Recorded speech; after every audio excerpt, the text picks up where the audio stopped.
Ayan. Wow, di ba ang galing?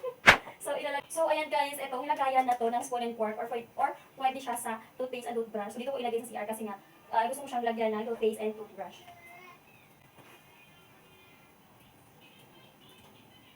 So, dito ko siya ilalagay, ganyan, para mabilis ko lang siyang makuha. Ayun o. Di ba ganda? So, ididikit na natin siya.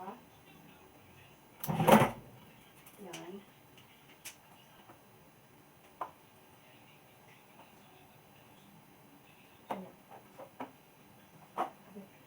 So, ganyan siya.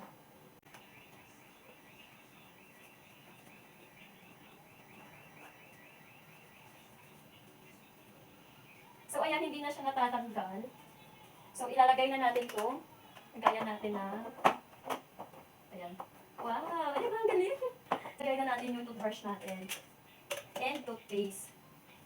So, ito lang kasi yung lagayan ko dito ng toothpaste and toothbrush guys, yung aming sira-sira na baso. Kaya, it's time naman para bumili tayo ng magandang lagayan ng ating toothpaste and toothbrush para naman mas organize siyang tingnan sa CR mga muna. So, goodbye baso.